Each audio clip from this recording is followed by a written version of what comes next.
اعوذ باللہ من الشیطان الرجیم، بسم اللہ الرحمن الرحیم۔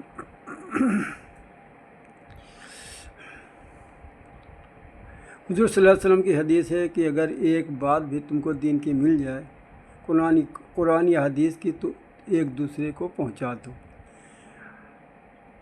یہ کام آپ بھی کر سکتے ہیں۔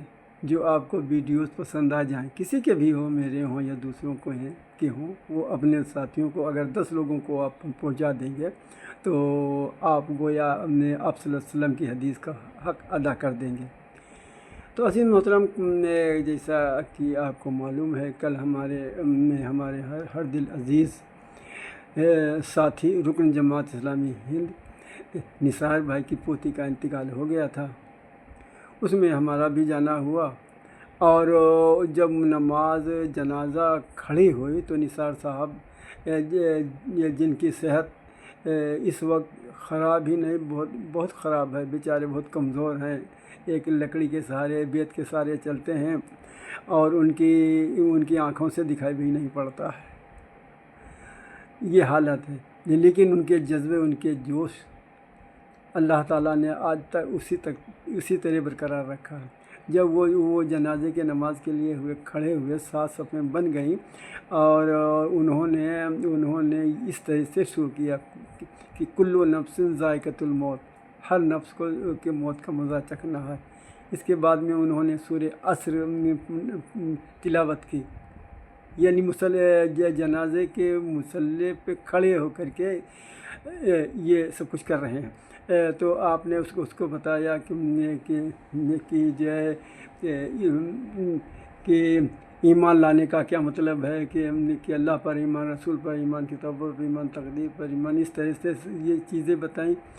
اور پھر کہا وہی لوگ کامیاب ہیں۔ سب کے لیے بتایا گیا ایک طرف سے کہ جو یہ کام کرے گا وہی کامیاب ہے، اور جو اس کے علاوہ ایک کام کرے گا وہ کامیاب نہیں ہے۔ تو انہوں نے بتایا صالح عمل صالح کہ ایمان لائے اور عمل صالح کرے، اور صالح کا انہوں نے ڈیٹیل اس طرح سے بتایا کہ دیکھو صالح عمل وہ ہی ہیں جو حضور صلی اللہ علیہ وسلم اور قرآن سے ثابت ہیں۔ اس کے علاوہ کوئی بھی عمل کیسا بھی کتنا اچھا کیوں نہ ہو، اگر کوئی اپنے من سے یا دیکھا داکھی یا رسم رواج کی وجہ سے یا اپنے اور کسی جماعت اور فقوں کی وجہ سے وہ رسم کر رہا ہے، وہ رسم قابل قبول نہیں ہے، وہ اللہ کو پسند نہیں ہے۔ اس طرح سے بتایا کہ صالح عمل کیا ہوتے ہیں، یعنی یہ اللہ پر یہ پہلے ایمان لائے اور پھر صالح عمل کرے، اور اس کے بعد میں پھر کہا ہم نے کہ مان لیا جا حق کی تلقین کرے، یعنی حق پر خود بھی چلے اور دوسروں کو چلانے کی کوشش کرے۔ اور یہ بھی بتایا کہ جب حق کی بات کہی جاتی ہے تو اپنے بھی لوگ جو ہے مخالف ہو جاتے ہیں، خلاف ہو جاتے ہیں۔ تو انہوں نے کہ یہ بھی بات بتائی کہ چاہے کتنے مخالفت کیوں نہ پیدا ہو جائے، دین کی بات کہنے میں، بتانے میں، حق بات بتانے میں، اس سے کبھی درگی نہیں کرنا چاہیے، اس میں خاموش نہیں رہنا چاہیے۔ تو یہی ہوتا بھی ہے، حضور صلی اللہ علیہ وسلم کے زمانے میں بھی یہی ہوا۔ حق کی جیسے ہی بات انہوں نے کی، بس ان کے اوپر آفت کے طوفان اور مصیبتوں کے طوفان ٹوٹ پڑے۔ پھر آگے بتایا یہ کام کرنے پہ مالیا جو ہے جب مصیبتیں آئیں گی تو ان پہ صبر کرنا ہوگا، اور صبر صرف یہی نہیں جب مصیبت آئے تو صبر کریں۔ انہوں نے کہا یہ نماز، یہ روزہ، یہ حج اور زکوٰۃ، اس میں بھی صبر ہے۔ اگر کوئی نماز نہیں پڑھتا ہے تو گویا وہ مالی صبر نہیں کر پاتا۔ صبر کرنے والا ہی نماز، روزہ، حج اور زکوٰۃ وغیرہ سارے ارکان ادا کریں گے، ادا کرتا ہے، اور جو اس کے اندر سب کا مادہ نہیں ہوتا یہ سب کچھ نہیں کر پاتا۔ تو عزیز محترم، انہوں نے بڑے تھوڑے سے وقت میں بڑے اچھے انداز میں انہوں نے یہ باتیں سے گنے چنے جملے انہیں اپنی زبان سے ادا کیے۔ اور بعد میں ایک بات اور کہی جو ہم نے تفہیم القرآن میں پڑھی تھی کہ پتہ نہیں کسی کا نام لیا تھا کہ انہوں نے کہا والعصر کا مطلب ہم اس برف فروش یعنی برف بیچنے والے سے سمجھا، وہ آواز لگ رہا تھا کہ رحم کرو اس پہ جس کا سرمایہ گھلا جا رہا ہے، رحم کرو اس پہ جس کا سرمایہ گھلا جا رہا ہے۔ تو عزیز محترم، برف کا معاملہ ایسا ہی ہوتا ہے، یعنی اگر کہ مان لیا وہ تو اس کو گھلنا ہی ہے، بس یہی مان لیا ہماری اور آپ کی زندگی کا معاملہ ہے۔ اگر ہم نے اس کو صحیح طرح استعمال کیا تو ہم نے گویا برف کو اچھے جگہ استعمال کیا.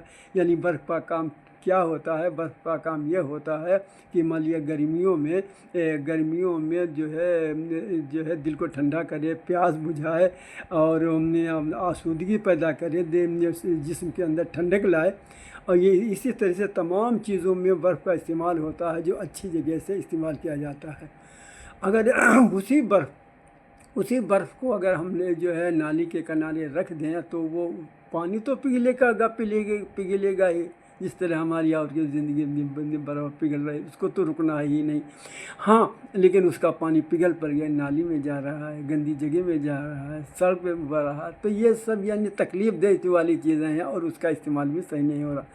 تو عزیز محترم انہوں نے اس انداز سے یہ بات کہی. اور آگے بتا دیں ہم نے، پھر دیکھو یہاں پر بات یہ آ رہی ہے کہ جتنا پاور آپ کو ملے، جتنا کام کرنے کی آپ کے پاس اللہ تعالیٰ نے صلاحیت دی ہے، ہمت دی ہے، وہ کام آپ کو کرنا ہے.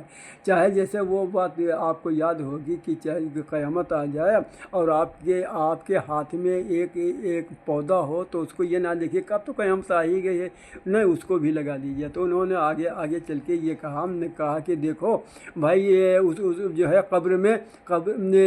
قبر کے اوپر پردہ کر لیجئے، قبر کے اوپر پردہ کر لیجئے، جبکہ ان کے وہاں اس کے برعکس سب کچھ ہوا کرتا ہے. خیر ہاں، تو انہوں نے اور کہا دیکھو اس میں 3 ہی لوگ اتریں گے اور آگے پیچھے سے بیچارے دل ٹٹولتے چلے جا، آواز لگاتے چلے جا رہے ہیں، اور انہیں کے ساتھ میں ہم بھی تھے. تو ہم نے کہا تو انہوں نے کہا اچھا دیکھو جو ہے یہ ان کا باپ محی الدین ہے وہ اور اس کے بھائی ہیں وہ، اور 3 ہی لوگ اتریں گے. اچھا باقی تو کسی نے کہا اچھا ایسا کرو جو مان لیا دوسرے لوگ ہیں وہاں سے ہٹ جائیں تو زیادہ اچھا ہے. تو ہم نے بھی کہا ہاں ارے بھائی جو دوسرے لوگ ہیں تھوڑا سا پیچھے ہٹ جاؤ.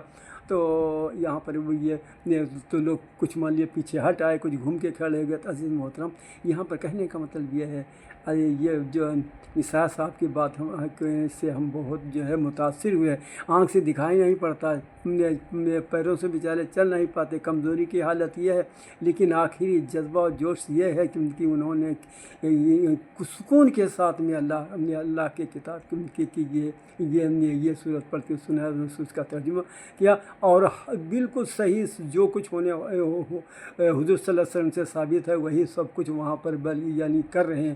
یہ نہیں کہا کہ ہم اب کیسے کریں، ہم تو معذور ہیں، اب کچھ کر نہیں سکتے، یا جو کچھ کریں تو بھائی کرنے دو. تو عزیز محترم یہی ہے، یا جتنی آپ کی کہ ہماری زندگی بچی ہے، کتنی بچی ہے، برق کے طریقے سے سمجھ لیجیے.